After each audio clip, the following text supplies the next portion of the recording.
After losing her husband, an elderly mother is cruelly cast aside by her own son and daughter-in-law and believes she has lost everything, until she discovers that her husband had quietly protected her all along, with love, foresight, and trust.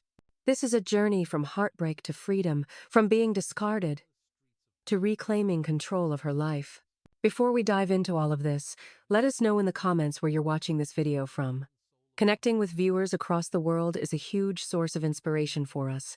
The Empty Chair. Willow Creek, Oregon winter, 2017. The mahogany dining table had never felt so vast. 3 place settings remained, but only 2 were occupied.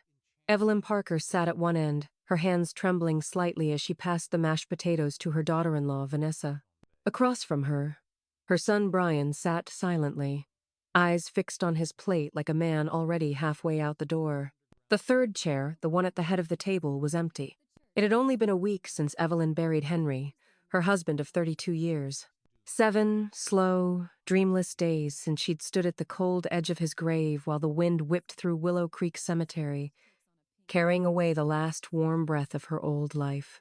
She hadn't touched his chair since. That evening, something about the silence felt heavier, as though the walls themselves were holding their breath. Even the ticking of the old grandfather clock seemed more pronounced, as if counting down to something unseen. Vanessa's voice broke the stillness like a shard of glass. "Now that your husband is gone, Evelyn," she said, her fork clinking gently against her plate, "I think it's time you start thinking about what's next." Evelyn blinked. Her mind was slow to catch up. "What do you mean?" Vanessa dabbed at her lips with a cloth napkin, her expression controlled and devoid of grief. "I mean, the house is too much for you now. Big old place like this. Expensive.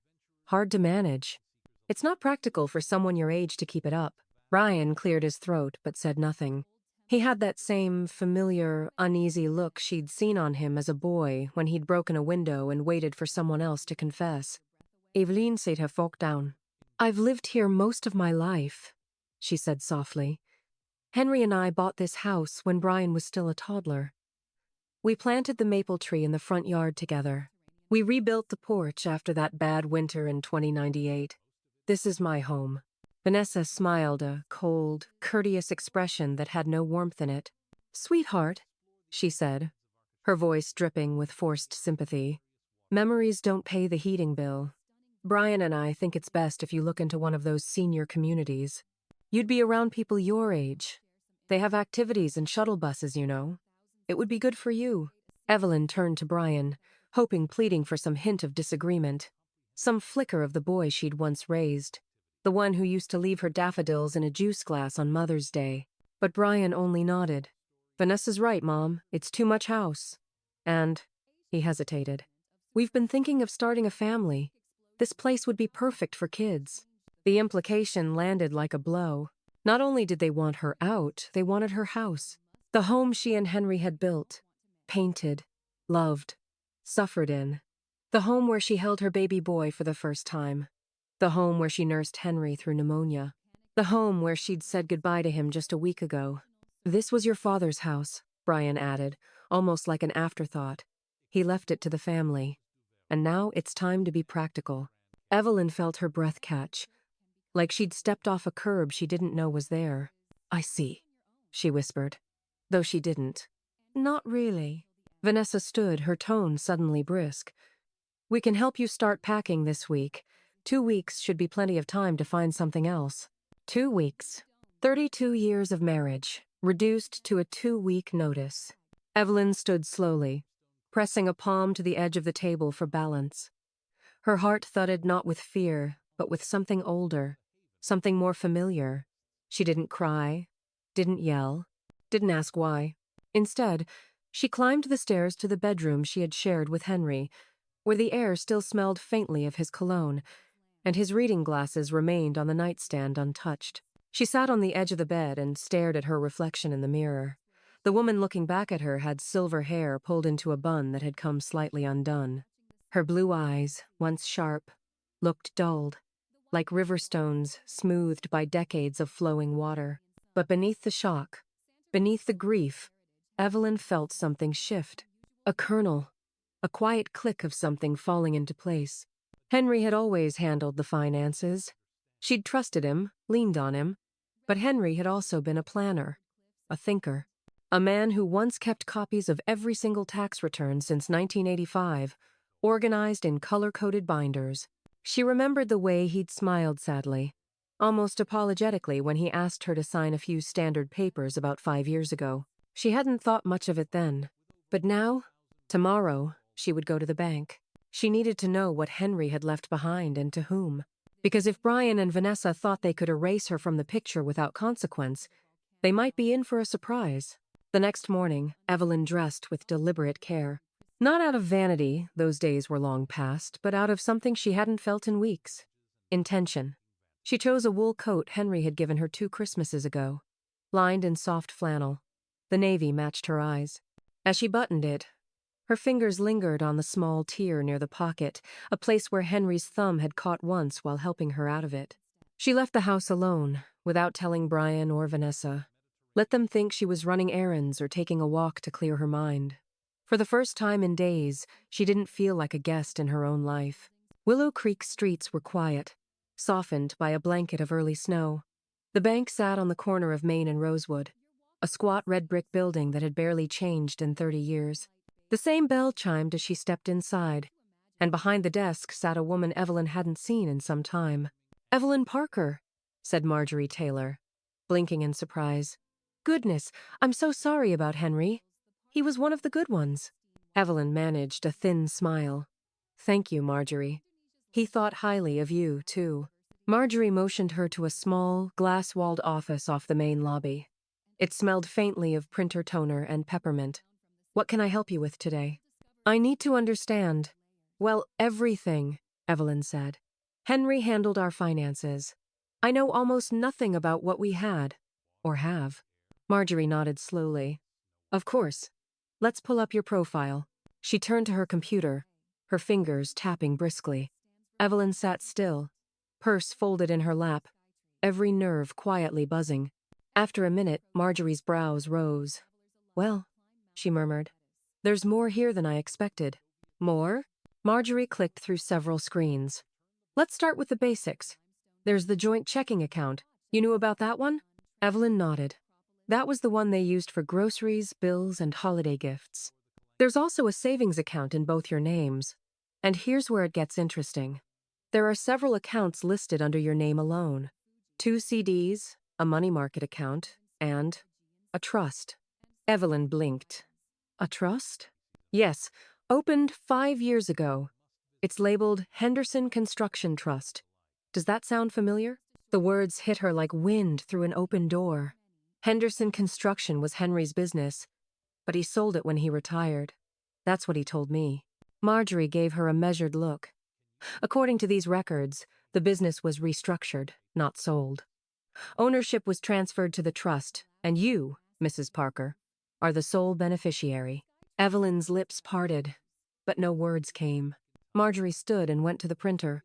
She returned with several pages and slid them across the desk. "This is the balance in your trust account, and these," she handed Evelyn the rest of the papers, "are the transactions going into it." The numbers didn't make sense at first. Evelyn hadn't seen more than a few $1,000s in any account before. But here, lines of deposits flowed steadily, monthly transfers, consistent and growing. And the totals? Enough to buy a house, enough to live on, enough to never need help from Brian or Vanessa or anyone again. "My name is on all of these?" Evelyn asked softly. Marjorie nodded. "You signed the paperwork. My guess is Henry had you sign during routine updates, address changes. Account transition, she likely didn't want to burden you with details." Evelyn looked down at her own looping signature, inked clearly on the bottom of each page. She remembered those visits. He'd called them bank errands, usually sandwiched between a stop at the hardware store and lunch at the diner. She had never questioned what she was signing.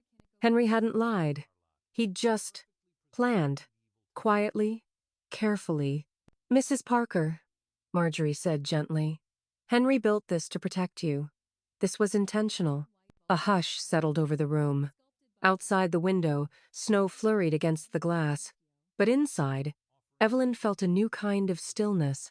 Not the cold emptiness of grief, but something steadier, firmer. Resolve. They think I have nothing, Evelyn whispered. Marjorie tilted her head. My son. His wife. They think I'm just some old woman clinging to a house she can't afford. They're already planning the renovations. They think they've won. Marjorie's eyes gleamed with something fierce and warm. Then they're in for a surprise. Evelyn rose, her knees creaking. Her spine, however, felt straighter than it had in weeks. I'd like a printed copy of everything, she said. Every account, every document. Of course. And Evelyn. She looked back. If you're still watching, comment one so I know you're still with me. The manila folder sat on the passenger seat like it contained secrets that could change a life. Because it did. Evelyn had stopped at a cafe on her way home from the bank. She didn't go inside. Instead, she sat in the parking lot, engine idling for warmth, and spread the documents across her lap. Pages of transactions, trust fund statements, and account authorizations all pointing to one startling truth. Henry hadn't just left her money, he'd left her power, and she had no idea what to do with it. For 32 years, she had trusted Henry with the logistics of their life together. She paid bills and clipped coupons, sure, but the big picture stuff? That had been Henry's domain, and now that domain was hers. When she finally turned off the car and walked into the house, the smell of chili greeted her, a scent that used to mean comfort. Now, it just reminded her of the woman standing in the kitchen. Evelyn Vanessa called sweetly. You were out early this morning. I hope you didn't overdo it. Evelyn didn't respond. She headed straight upstairs, ignoring the pang in her knees. Let them wonder. Let them stew. She needed answers, not excuses. That afternoon, she called the number printed on the trust document. Morrison and Associates, Accounting and Business Services. A woman named Margaret Morrison answered in a voice lined with calm professionalism and just a hint of curiosity. Yes, I knew your husband well, she said. I handled the books for Henderson Construction for over 15 years. He was a meticulous client. I'd like to come in, Evelyn said. As soon as possible. Margaret didn't hesitate. Tomorrow morning. 10 o'clock. Morrison and Associates operated out of a modest office building tucked between a hardware store and a florist shop. Evelyn hadn't been there before, but something about it felt oddly familiar, like the place had been orbiting her life without her realizing it. Margaret met her at the door. She was a tall woman, perhaps in her early 70s, with sharp cheekbones and eyes that missed nothing. Her gray hair was swept into a neat chignon, and her handshake was warm but firm. Come in, Mrs. Parker, she said. Or may I call you Evelyn? Please do, Evelyn said. They settled into a room lined with filing cabinets and muted paintings of Oregon's coast. A cup of black tea steamed gently at Margaret's side. I understand you've recently learned about the Henderson Construction Trust. Evelyn nodded. Henry never told me. Any of it. Margaret gave a small, understanding smile. Your husband was deliberate, Evelyn. Not secretive. He often said, planning well means Evelyn will never have to scramble. That one sentence made Evelyn's throat tighten. Margaret turned to her computer. Let me show you something. She opened a series of digital files and spun the monitor toward Evelyn. For the past 5 years, the company has operated under the trust. Henry maintained oversight, but he appointed a day-to-day manager, Jack Monroe. Do you know him? Of course. Jack was with Henry from the beginning. Well, Jack's been quietly keeping the business running under the same principles. Your husband valued small jobs, reliable clients, steady contracts. The profit margins aren't enormous, but they're consistent. More importantly, the books are clean. She handed Evelyn a printed summary. Revenue reports, tax filings, quarterly profits. I thought the business had been sold, Evelyn whispered. Margaret shook her head. Number. It was restructured, repackaged in a way that protected it from external claims. Henry wanted to ensure that no matter what happened, the income stream from the company would support you for the rest of your life. Evelyn blinked at the rows of numbers. So, I'm the owner? You are the beneficiary of the trust, which effectively makes you the sole stakeholder in Henderson Construction. Evelyn sat back. She owned a company. At 71. Margaret hesitated. There's more. She pulled out a folder thick, neatly organized, and marked with color-coded tabs. These are loan agreements between Henderson Construction and Brian Parker. Evelyn froze. Loans? Documented and signed by both your husband and your son, Margaret said. Over the past 5 years, Brian has borrowed a total of $87,000 from the company. The terms were clear monthly payments, modest interest, no forgiveness clauses. Has he been paying? Margaret's mouth pressed into a thin line. Number? Not consistently. According to the schedule, he's nearly 4 years in arrears. With interest and penalties, the total outstanding is closer to $96,000. Evelyn stared at the folder, her breath shallow. The betrayal stung sharper than before. While Brian and Vanessa were measuring her kitchen for new cabinets, while they were urging her to pack her memories into cardboard boxes, they were already deep in debt to her, and didn't even know it. They told me Henry left nothing but bills, Evelyn said. Not true, Margaret said gently. He left you security, options, control. Evelyn looked up. And what do I do now? Margaret reached across the desk and placed a hand over hers. Now, you decide who you want to be. The morning air was crisp, the frost still clinging to the edges of the lawn like a warning. Evelyn stood at the window with a mug of black tea, watching as Jack Monroe's old Ford pickup rolled into the driveway. The sound of his heavy boots on the front steps brought with it a strange kind of comfort-like hearing the firm knock of someone who knew they belonged. She opened the door before he could lift his hand. Morning, Jack, she said. He tipped his hat politely, face weathered but kind. Mrs. Parker, thank you for seeing me. Call me Evelyn. She led him into the kitchen, the same kitchen Vanessa had recently referred to as dark and dated, but fixable. Evelyn poured 2 cups of coffee, noting how Jack's eyes scanned the room, not in judgment but with recognition. He'd eaten countless lunches here during Henry's working year. She knew every creak in the floor and smudge on the wall. I won't waste your time, he said, setting his cup down. I've been worried since Henry passed. Brian came by the office 2 days ago. Told me I'd be reporting to him now. Said the business needed streamlining. Evelyn's stomach turned. What did you tell him? Jack shrugged. That I'd wait for instructions from whoever was legally in charge. Your husband always said not to make assumptions about authority. She smiled faintly. Henry prepared you well. I suppose he did. Evelyn reached into the folder beside her and slid a packet of documents across the table. This is everything from the trust. Henderson Construction is held entirely under my name. I am the sole beneficiary. Jack stared at the papers, then looked up slowly. His expression was unreadable at first shock, then relief, and finally something stronger. Loyalty. Well, I'll be damned, he muttered, then quickly added. Pardon the language, ma'am. She chuckled. You're allowed. He leaned back, exhaling hard. Henry really thought of everything, didn't he? Evelyn nodded. Even when I didn't know it. Jack's face turned more serious. Brian's been sniffing around the books for years, always asking questions about upcoming payments or trying to time his visits with contract closings. I didn't say anything before because, well, it wasn't my place. It is now, Evelyn said quietly. Jack gave a slow nod. What do you want to do? I want things to continue exactly as they have. Same staff, same projects, same way of doing business.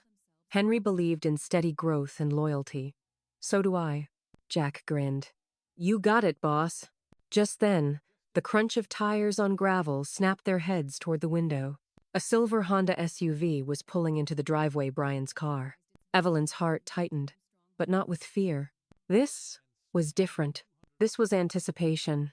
The car door slammed. Moments later, Brian stepped into the kitchen without knocking, looking surprised to see Jack seated at the table. Jack? He said, blinking. Didn't expect you here. Jack raised an eyebrow. We had some business to discuss. Brian's eyes moved to his mother. You didn't mention that. You didn't ask, Evelyn said. Brian ignored the comment and turned back to Jack. Listen, about the company, I need you to pull the last 3 months' financials and equipment inventory. Vanessa and I are meeting with a potential investor next week. Jack didn't move. And who authorized that meeting? Brian bristled. I did. I'm Henry's son. His only child. The business is family-owned. Jack looked at Evelyn. Evelyn sipped her tea. Actually, Brian, she said gently, you're mistaken. He froze. What? I own the business. Not the estate. Not you. Me. Brian laughed at a short, incredulous burst. Come on, Mom. You don't even know how to log into a business account. True, she said calmly. But I know how to sign a trust. And your father knew how to protect what mattered. Brian blinked. Wait, are you serious? You're telling me this whole company belongs to you? Yes. Why would Dad... To protect me, she said. From this exact moment, the color drained from his face. Evelyn stood slowly, placing the papers back into the folder. You've taken loans from this company, Brian, she said.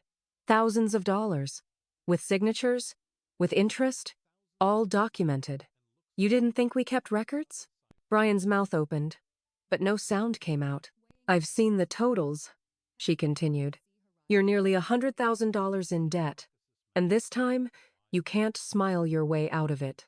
His jaw clenched. You can't be serious. I'm absolutely serious. Jack stood. I think I'll let you two talk. No, Evelyn said firmly. You stay. This is your company too, in a way. You've kept it running with integrity. You deserve to hear this. She turned back to Brian, whose hands were clenched into fists. You tried to edge me out of my own home. You and Vanessa thought you could erase me, but the foundation you were building your future on, that was mine. Henry made sure of it. He stepped forward. Mom, please, Vanessa, and I didn't mean... Evelyn held up a hand. This isn't a discussion. This is a boundary. From now on, if you want to talk about business, talk to my lawyer. If you want to talk about family, well, that's going to take more than words. Brian stood there, stunned. Outside, a bird chirped, as if mocking the silence. Then, wordlessly, Brian turned and walked out. When the sound of his car faded down the road, Jack looked at her. Mrs. Parker, he said, I've known you a long time, but I don't think I've ever seen you stand so tall. She smiled not proudly, but with something deeper. Certainty.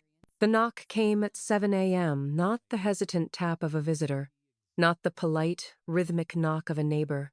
No, this was the pounding insistence of someone who believed they had the right to enter, no matter what the hour. Evelyn opened the door without haste, her face composed and unreadable. Outside, Brian and Vanessa stood like prosecutors arriving to present their case. Vanessa was dressed as if for court-sharp blazer, heels too tall for practicality, and a designer handbag slung like armor over her shoulder. Brian looked worse. His eyes were puffy, his jaw tense. There was no polite smile this time. We need to talk, he said. Evelyn stepped aside. Then come in. But let's be clear, this is my home, and I'll be the one talking if I choose to. Vanessa gave a little scoff, but entered without a word, her heels clicking across the hardwood like tiny hammers. Brian followed, already on edge. They stood in the living room like strangers in a waiting room. Evelyn took her usual seat, Henry's old armchair, letting the sun from the east-facing window pool behind her. It gave her a kind of quiet authority, one she didn't try to amplify. She didn't have to. Vanessa got to the point. Tom Bradley says he's not answering to Brian anymore, she said. Says everything has to go through you. What's going on, Evelyn? Evelyn folded her hands. Exactly what I told you at dinner, this is my home. And now you know, the business is mine too. Vanessa's mouth opened, closed, then opened again. But that's impossible. Henry would never. He did, Evelyn interrupted calmly. 5 years ago, he moved the company into a trust. I'm the beneficiary. He ensured you wouldn't get your hands on it. Vanessa looked like she'd been slapped. Brian tried to regain control. Mom, look, we just want to make things work. You know, Dad always said the house should stay in the family. And it is, Evelyn replied. I'm family. You two, however, have treated me like a squatter in my own life. And now that you've realized I'm not so easy to erase, you come here. Why exactly? Vanessa took a breath, rallying. We think it's time to come to a compromise, she said. Compromise? Evelyn repeated, as if testing the word in her mouth. Yes. You keep the trust income. Maybe even the house for now. But Brian should have a say in the business. It's his inheritance. Inheritance? Evelyn raised an eyebrow. Your inheritance is still very much alive and drinking her morning tea. Don't be cute, Vanessa snapped. You know what we mean. No, Evelyn said sharply. You know what you mean. You mean entitlement. You mean you want something you didn't earn and think you're owed? Brian interjected, voice softer.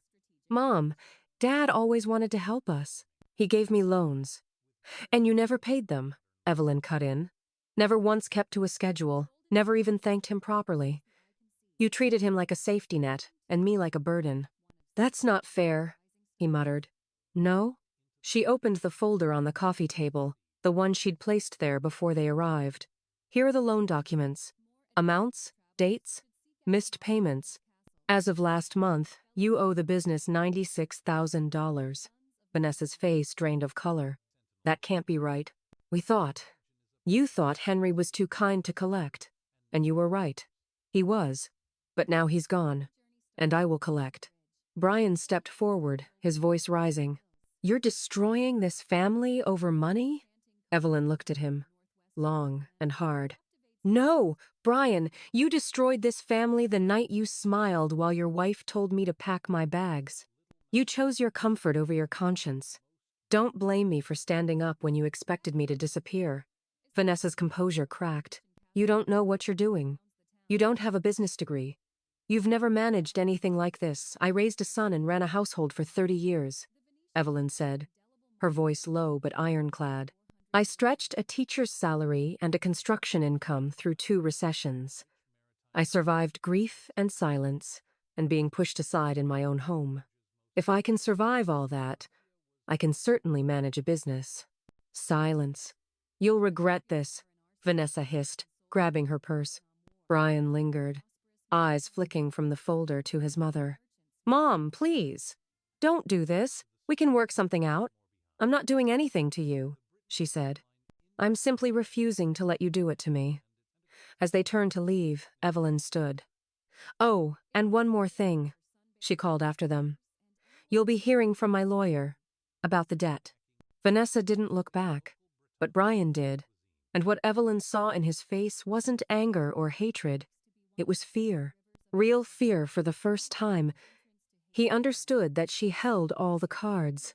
If you're still watching, comment 1 so I know you're still with me.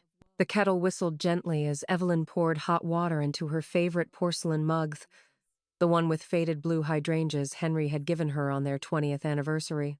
She wrapped her fingers around the warm ceramic and walked to the front window, where the late morning sun had begun to melt the frost on the porch rail.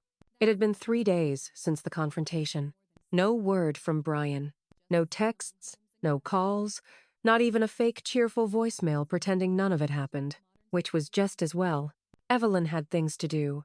By 10 a.m., she was seated in the cozy, book-lined office of Daniel Crowley, a local attorney known for being both compassionate and ruthlessly precise. Henry had mentioned him a few times over the years, usually after reading one of his columns in the Willow Creek Weekly. I've read over the trust documents, Daniel said, tapping a thick folder with one neatly manicured finger. Your husband was very thorough. He left no gaps. Evelyn nodded. That sounds like Henry. I've also reviewed the loan agreements between your son and Henderson Construction. They're airtight. Brian signed each one terms, interest, repayment schedule. His outstanding balance, including compounded interest, currently stands at $96,412. The number still made Evelyn feel like she was reading someone else's story. Daniel continued. You have every legal right to collect. If he defaults, we can pursue garnishment, liens, or even small claims judgments. Will it destroy him? Evelyn asked quietly. Daniel looked up. Legally? Number? It will hurt, certainly, but it won't ruin him.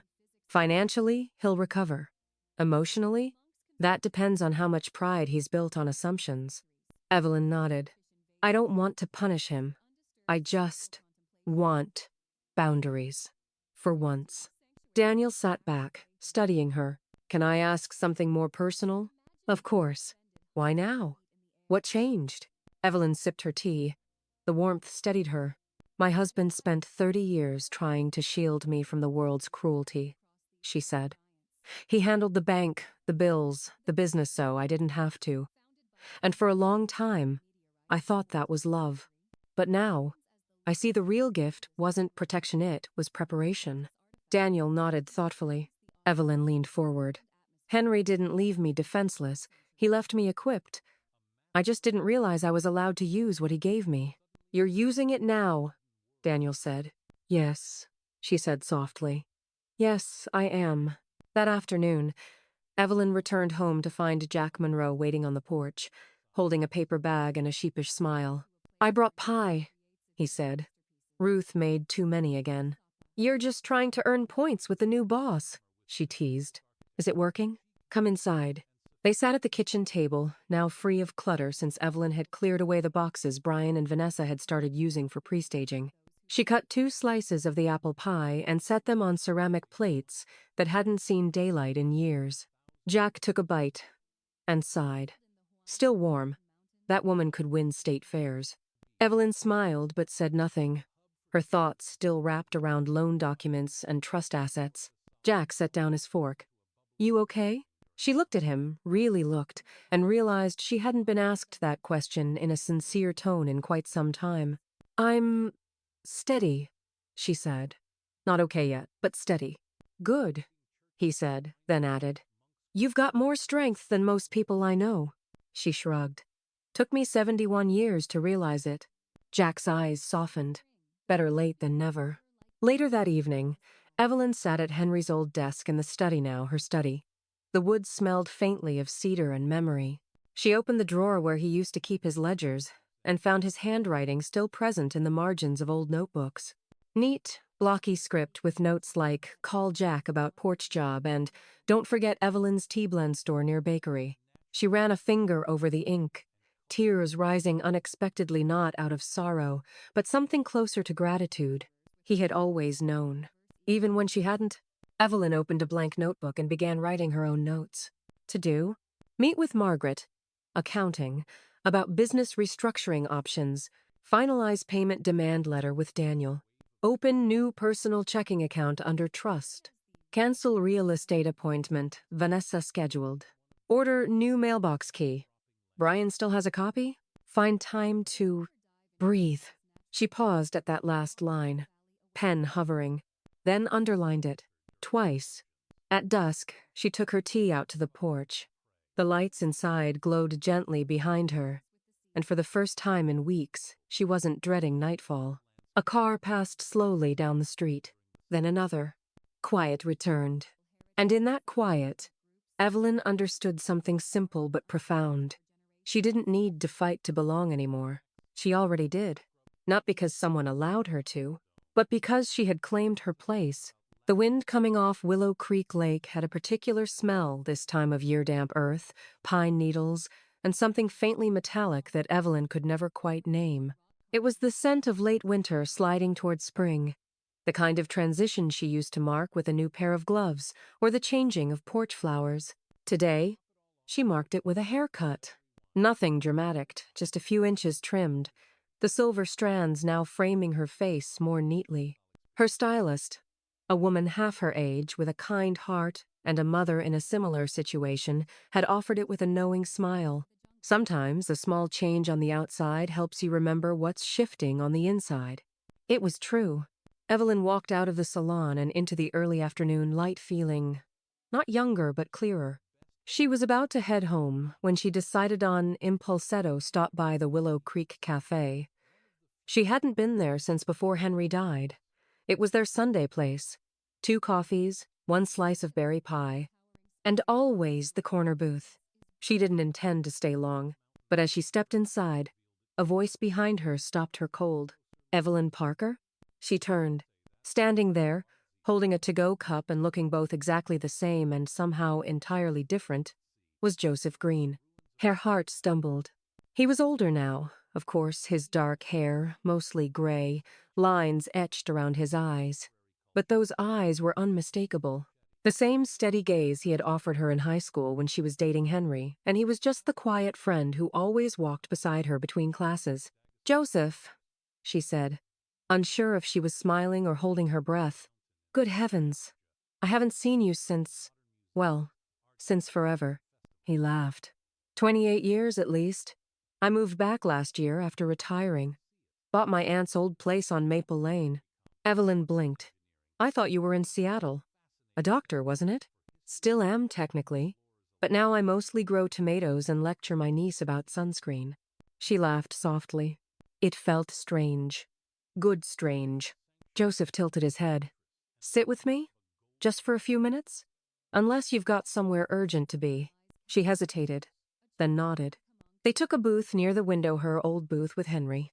And for the first time, it didn't sting. It felt okay. Better than okay. How are you holding up? He asked. No preamble, no performance. Just genuine interest. She appreciated that. I'm still finding out, she said. Every day is different. He nodded slowly. Loss rewrites you, doesn't it? Not just emotionally, but practically. The little things change. Your rhythm, your conversations, even how you close a door. Evelyn looked at him with something like awe. I haven't heard anyone say it quite like that, she said. He shrugged. When I lost my sister 3 years ago, I kept setting out 2 mugs in the morning. It took months to stop. Their eyes met, and in the space between them, quiet understanding bloomed. Not romance. Not yet, but recognition. He didn't press her for more. Didn't ask about Brian or Vanessa or the business or the scandal that had probably reached every corner of Willow Creek by now. He simply shared stories about adjusting to retirement, learning how to bake bread, and volunteering at the local senior center. I run a little support group now, he said, for folks who've been displaced, widows, people dealing with sudden changes in income or housing. I think we all feel a little unmoored these days. Evelyn tilted her head. You call it a support group, but it sounds more like anchoring, Joseph chuckled. Maybe that's what I should call it. Anchored. They sat for another half hour, not watching the clock, not filling every silence, just letting presence do its work. When she finally stood to leave, Joseph followed her outside. I'd like to see you again, he said. Just talk. No pressure. Evelyn nodded. That might be nice. He smiled. You look strong, Evelyn, and I mean that in the best possible way. She touched her scarf, uncertain of what to say. Thank you. I'm trying. He gave a little salute with his coffee cup. Keep going. And then he walked away. That evening, Evelyn returned to the house with something unfamiliar swelling in her chest. Not hope, exactly. Not yet, but light. A single lamp in a long hallway. Not enough to banish every shadow, but enough to move forward without fear. She pulled the trust ledger from the desk drawer, reviewed her checklist, made notes for Margaret and Daniel, and scheduled the next week's business call with Jack. And then, just before bedtime, she did something she hadn't done in a long, long time. She played music from Henry's old stereo. Dusty, yes, but still functional. A little Ella Fitzgerald, a little Nat King Cole. And for a moment, the house didn't feel like a fortress she'd had to defend. It felt like home again. Not the home she'd once shared, but the one she was now learning to own. If you're still watching, comment one so I know you're still with me. The envelope was cream-colored and thick legal stock, with Evelyn's name printed neatly in the upper left corner. She placed it on the kitchen counter and stared at it for a moment. Not because she was unsure of what it contained, but because she knew exactly what it meant. Daniel Crowley had called the day before. The demand letter is ready, he'd said. If you'd like, we can mail it certified. Or you can deliver it yourself. Evelyn had chosen the latter. She wasn't out for vengeance. But she wasn't going to hide either. This was no longer about money. It was about standing upright after years of bending. She tucked the envelope into her leather handbag, the same one she'd carried to Henry's retirement dinner, and stepped out into the soft gray of a February morning. She didn't bother calling ahead. Brian and Vanessa lived on Alder Street, in a sleek 2-story they'd bought 5 years ago when the business loans began to roll in. Evelyn remembered the day Henry had written the first check. He'd said Brian needed help getting started. Apparently, getting started meant granite countertops and a $2,000 espresso machine. She parked down the street and walked the final block. When Brian opened the door, his surprise was immediate and unmasked. "Mom?" Evelyn smiled, polite but firm. "Good morning, Brian. I won't stay long." Vanessa appeared behind him, wearing a silk robe and a face mask, clearly mid-morning routine. "I brought something for you," Evelyn continued, retrieving the envelope and handing it over. "It's from my attorney." Brian stared at it like it might explode. Vanessa stepped forward. "What is this?" "A demand letter," Evelyn said simply, "outlining the repayment schedule for the loans you took from Henderson Construction." Vanessa's tone turned brittle. "You're suing your own son?" "Number. I'm collecting on a legal obligation. The word loan is not symbolic." Brian looked stricken. "Mom, please." "You can't do this." "I can," she said. "And I am." "But Brian, I'm not doing this to hurt you. I'm doing it to remind you that choices have consequences. Your father may have forgiven your debts in silence. I won't." That silence nearly erased me. He looked down at the envelope, then away. Vanessa scoffed. "You'll regret this, Evelyn. Once the town hears about what you've done." Evelyn met her gaze. "Let them hear. Let every widow in Willow Creek know that it's never too late to take your name back." Without another word, she turned and walked away. She didn't look back. That afternoon, Evelyn stopped by the town library. Not for books, but for something she hadn't expected. A thank you card. It was taped to the front desk with her name on it, penned in a child's handwriting. "Mrs. Parker, thank you for helping my mom when I was sick. I remember your soup and your funny stories. You always smiled even when you looked tired. I'm doing better now. I hope you are too." It was signed, Lucas Ortega. Age 10. Evelyn's chest tightened. Lucas had been their next-door neighbor for years. A sweet boy with oversized glasses and a quiet disposition. His mother, Rosa, had worked nights at the care center, and Evelyn used to babysit when Rosa couldn't find anyone else. Lucas had been sick one winter of pneumonia. Evelyn made him soup, read him stories, and once stayed with him overnight when Rosa was called into an emergency shift. He had been so small, his breath so shallow. Now, years later, he remembered. She asked the librarian where the family had gone. "Moved to Redmond last year," the woman said. "But Rosa sends letters to the kids here sometimes." "Said you were one of the only neighbors who helped." Evelyn stepped outside into the brittle winter sun, clutching the card. That single piece of paper was worth more than any settlement, any company, any real estate, because it said something Brian and Vanessa never had. You mattered. That night, Evelyn called Jack Monroe and confirmed the spring contract for the Morrison Office Park project. She also arranged a bonus for the crew, small, but symbolic. A reward for steady hands during uncertain times. Later, while brushing her hair, she looked at her reflection and didn't feel like someone holding on anymore. She felt like someone who had arrived. Not at the beginning of a story, but finally, at the center of her own. Evelyn had always imagined that running a business would feel overwhelming, like juggling too many plates while someone shouted numbers in her ear. But under Jack Monroe's quiet guidance and Margaret Whitmore's steady reports, the reality felt surprisingly manageable. In fact, it felt like something she was born to do. She didn't need to lift drywall or negotiate steel prices. Jack took care of all that. What she brought to the table was something different. Clarity, steadiness, and the kind of instinct that came from managing a family, a household, and for the last few years, her own survival. And numbers? Well, they made more sense when you had a reason to protect them. Every Monday, Evelyn joined a virtual meeting with Jack and Margaret. She'd sit at Henry's old desk, notepad open, glasses low on her nose. She reviewed contracts, approved payroll, discussed risk management with a kind of calm Henry would have admired. And each week, she felt her spine straighten just a bit more. Midway through March, Evelyn called Daniel Crowley with an idea. "I'd like to restructure the company's profit-sharing model," she said. "Jack's been carrying more than his weight for years. I want him to have a percentage." Daniel approved. "That's an excellent move. It also strengthens your employee retention profile. Legally and ethically sound." Evelyn smiled. "I'm not doing it for optics. I'm doing it because it's fair." The next day, She invited Jack over and handed him the new terms in a sealed envelope. He opened it, scanned the page, then blinked. "Ma'am, this is more generous than I expected." "It's not charity," she said. "It's recognition."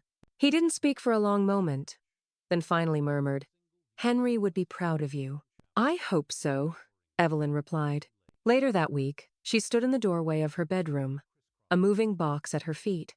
Not packed out of necessity, but out of intention. She was leaving this house. Not because she was forced to, but because she chose to. The past few weeks had shifted something inside her. What once felt like a battle to keep what was hers now felt like a gentle permission to begin again. The house was beautiful, filled with memories, but it no longer held her future.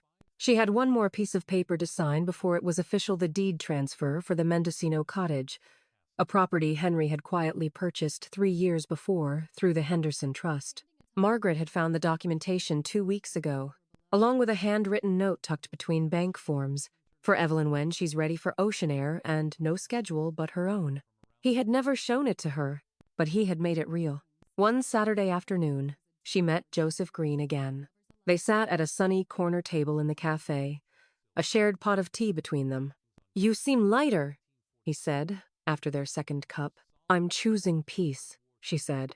"It's not always easy, but it's starting to feel natural." He nodded, watching her over the rim of his mug. "Still thinking of leaving Willow Creek?" She smiled. "Yes, and no. I'll keep the business here, of course, but my home, I think it's somewhere with sea air and a front porch facing west." Joseph was quiet for a long moment.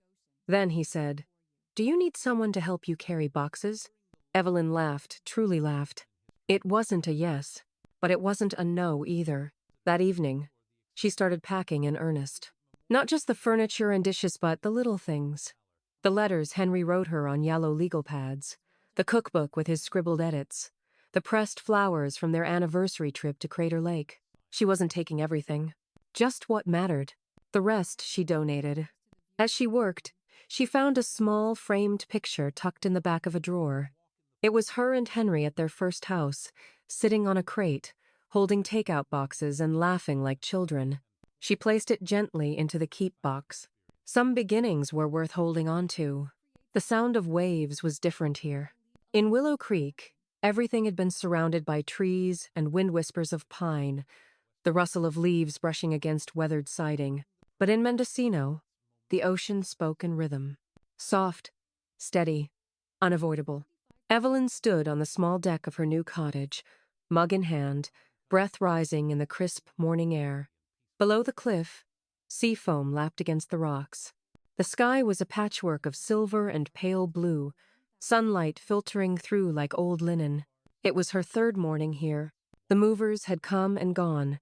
Jack had helped with the heavier boxes. Joseph had driven down the second day with a set of tools she hadn't asked for but now deeply appreciated. The cottage was smaller than the house in Willow Creek: 2 bedrooms, a narrow kitchen, and a living room with uneven floors and the scent of salt embedded in the walls. But it was hers. Every choice inside was her own. She picked the curtains. She chose the dishes. She arranged the books in the built-in shelves by color, not subject, just because it made her smile. There were no negotiations, no compromises, no voices telling her to be practical. Henry had bought the place 3 years ago and had quietly overseen renovations, from afferrating handrails in the bathroom, reinforcing the deck, installing a gas fireplace. Margaret had shown her the receipts. He'd even left a note, tucked into a drawer with the title deed. "For when you're ready, you always loved the sea." She cried when she read it, not because it made her sad, but because it proved once again that love could leave footprints long after the person had gone. On her 5th day, she hosted Jack and Margaret for lunch. They sat around a wobbly picnic table she found at a thrift store, eating crab salad and sourdough bread from a bakery down the hill. "You did good," Jack said, taking in the view. Margaret nodded. "This place feels like peace." Evelyn smiled. "That's exactly what it is." Margaret handed her an envelope. "These are the quarterly reports for Henderson Construction. Payroll is smooth. Jack's new bonus structure is in place. And the trust account is healthy, very healthy." Evelyn placed the envelope inside the little woven basket she kept by the door. I trust you both, she said. Just keep doing what you're doing. I'll review everything on Sundays. Jack raised his glass of lemonade. To new chapters. Evelyn lifted hers. To intentional ones. They clinked gently. That evening, Joseph stopped by with a basket of oranges from his sister's garden and a book on whale migration. It's the season, he said, placing the book on her kitchen counter. They'll be passing by this stretch of coast in about 3 weeks. Sometimes they get close enough to see from the bluff. Evelyn looked at the map inside the front cover. How long do they travel? Thousands of miles, Joseph said. From Alaska to Baja California and back again. All to give birth in warmer waters. Then they swim home. Evelyn traced the dotted path on the map with her finger. Home, she murmured. Joseph watched her. Do you think this is it? For you?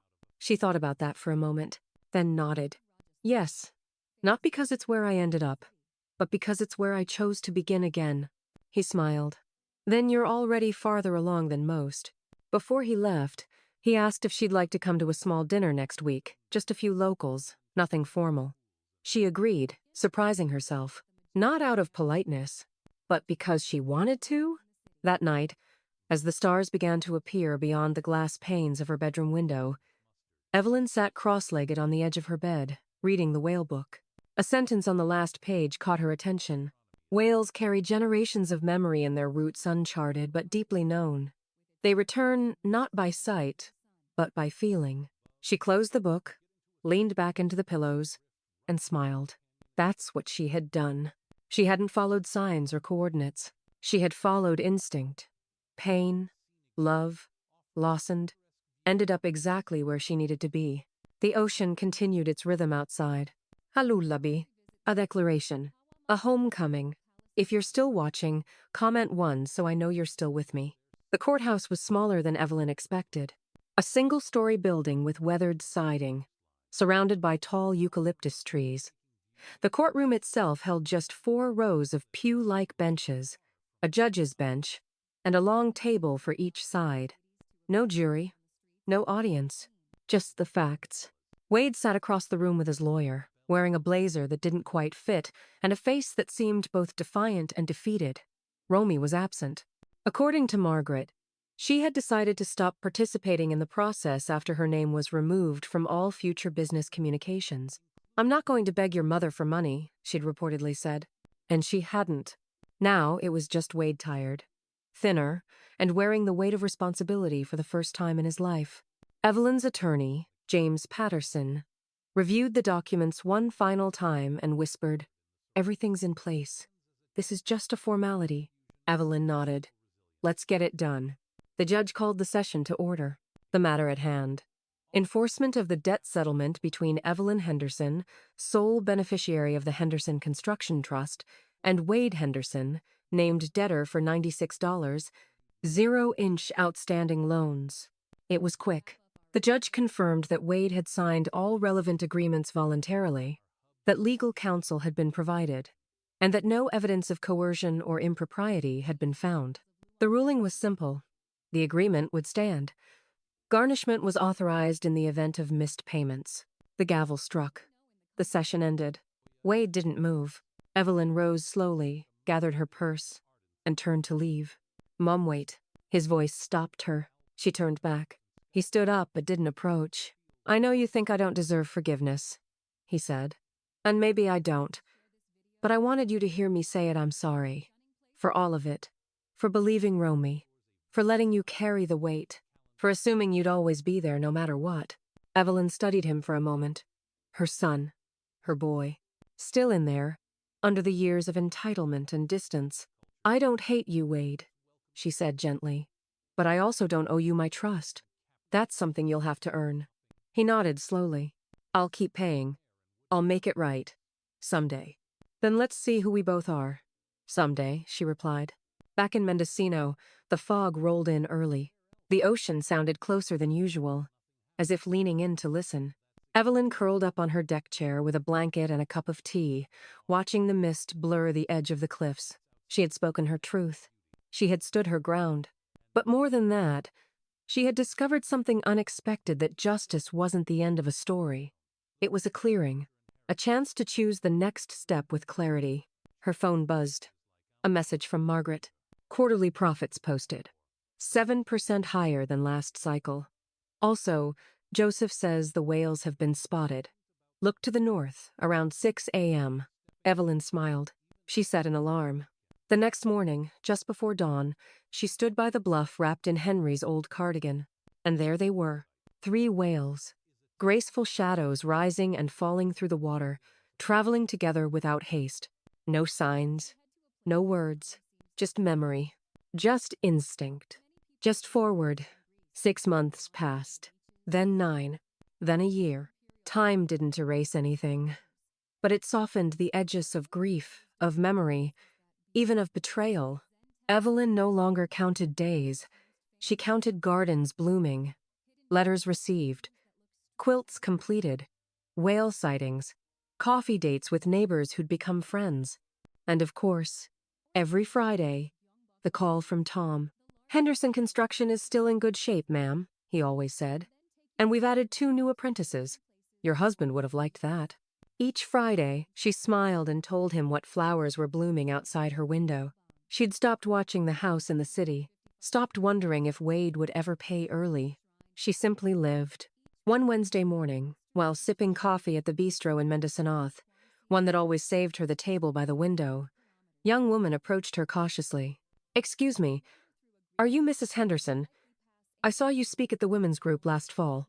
Evelyn looked up, surprised. "I am. I just wanted to say thank you. My brother tried to take everything after our mother died. I thought I was crazy for fighting back. But hearing your story, it gave me the courage to say no." Evelyn reached out and took the girl's hand. "You weren't crazy. You were protecting what was yours." The young woman nodded. Her eyes welled with quiet gratitude before she whispered, "You saved me." And just like that, Evelyn understood. Noel had saved her. And now, somehow, she was saving others. That night, Evelyn stood again on her deck. The stars were out. The ocean shimmered silver and black under the moonlight. She raised a glass of wine and whispered, "To the ones who protect quietly. To the ones who find their voice late, but firm. To the women who learned they are more than what was done to them." She paused, and then, smiling, she added, "And to the table by the window where I always choose myself first." She clinked her glass against the wooden railing like a silent toast to the past stand, a vow to the future. Life after the final confrontation was strangely quiet. No more unexpected knocks on the door. No more messages urging me to tidy up the house for the next photo shoot. The old house once crowded with tension was now just me and Noel's memory, settling gently into the warm afternoon light spilling across the kitchen window. I didn't feel triumphant, but I wasn't broken either. What mattered was simple. I had protected myself. And at this age, that felt like victory enough. 3 days later, I got a call from James, my attorney. "Mrs. Henderson," he said evenly, "Wade and Romy have hired a lawyer and formally filed a challenge against the trust." I wasn't surprised. People who are used to taking rarely accept that some things were never theirs to begin with. But Noel had prepared everything. Every signature, every transfer, every clause in that trust documented and sealed with care.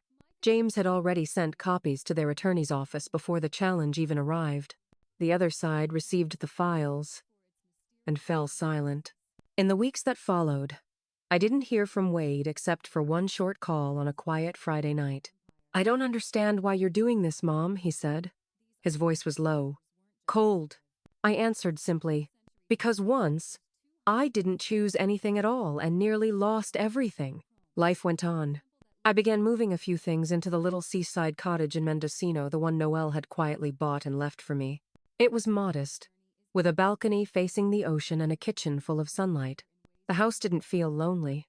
It felt loved, not by someone still here, but by someone who had left and never once forgotten me. I moved in on my 72nd birthday. Alone. At peace. That day, I opened an old box labeled in his handwriting, "For Myrtle, when you're ready." Inside was a bundle of letters Noel had written over the years, each one marking a moment of love. In one of the last letters, he wrote, "I don't know when you'll need this, but if you're reading it, that means you're still standing." And that's all I ever hoped for. I sat still for a long time, then smiled, because I was still standing. And now, I was walking forward on a path drawn by no one but me. The sea had become her rhythm. Every morning, Evelyn woke to the sound of waves brushing the rocks below her cottage. Not crashing, not roaring, but steady, trustworthy. She no longer moved with the urgency of survival. Instead, her days were slow and intentional. Coffee on the porch, a short walk through the cliff trail, quiet check-ins with Jack and Margaret, not out of fear something might fall apart, but simply to stay connected.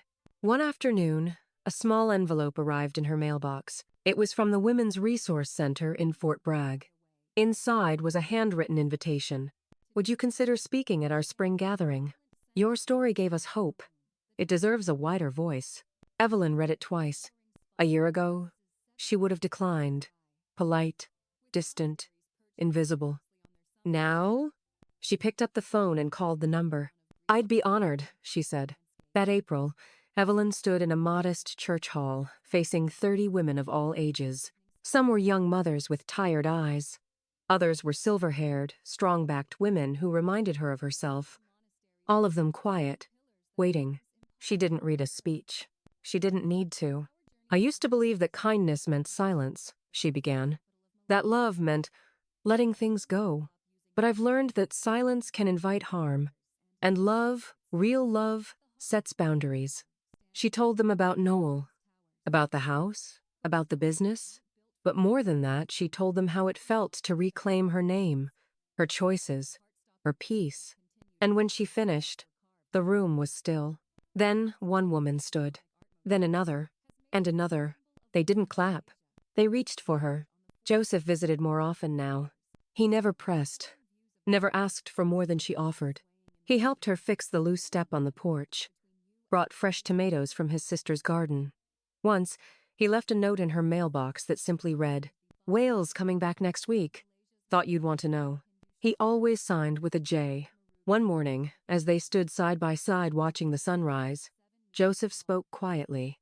"You don't owe anyone a future, but if you ever decide you want one with company, I'd be honored to sit beside you." Evelyn didn't answer right away. Instead, she leaned into the railing, took a deep breath of sea air, and let it fill her lungs. "I think," she said slowly, "I'd like that. In time."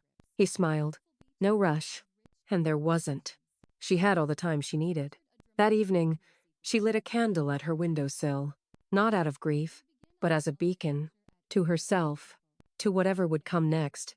Because for the first time in a long, long while, she was no longer surviving. She was living. The anniversary of Noel's passing came quietly. No flowers, no crowds, no long phone calls from people who used to say, "Let me know if you need anything," but never called back. Just the sea. And a letter Evelyn had never opened. She found it tucked into the last pages of a folder labeled Legacy. In Noel's handwriting, the envelope simply read, "If you've made it this far, I knew you would." She opened it slowly. Inside was a single page, yellowed slightly at the edges, creased as if it had been handled more than once. "My Myrtle, if you're reading this, it means something awful has happened. I'm sorry I'm not there to walk you through it, but I hope what I left behind walked with you. I always knew you were stronger than you believed, that you saw more than you ever said. I watched you raise a son, build a home, and carry so many things with grace. So if this moment ever comes when people try to take what's yours or make you feel small, I hope you remember this. You were never a guest in your own life. You are the owner, the author, the storm and the shelter. Love, N." Evelyn folded the letter and pressed it to her chest. She didn't cry. Not because she wasn't moved, but because the grief had softened into something deeper now. Not pain, but presence. She walked down to the bluff, where the ocean stretched endless before her. The sky was pink and gold, a soft palette that reminded her of Noel's favorite tie. Far off, the spray of a whale's breath burst through the horizon. She smiled. This was not a life she planned, but it was hers, and she was proud of it. Later that evening, she lit 2 candles at her window. One for Noel, and one for herself. The wind didn't blow them out. They flickered, steady, side by side, just as they had always been. Forgiveness doesn't mean forgetting. It means choosing peace over poison. It means saying, "You don't get to hurt me twice." In this story, Myrtle didn't win by fighting back. She won by standing firm with dignity, with grace, and with quiet faith that truth always rises. Maybe someone in your life hurt you deeply. Maybe they never said sorry. But even so, you still have the power to forgive. Not for them, for you. Because forgiveness isn't weakness. It's strength in its most sacred form. And sometimes, the greatest act of faith is to let go and walk forward with love. Have you ever had to forgive someone who never asked for it? Share your story in the comments. Someone out there may need to hear it today. And if stories like this speak to your soul, don't forget to subscribe. There's more grace waiting on the way.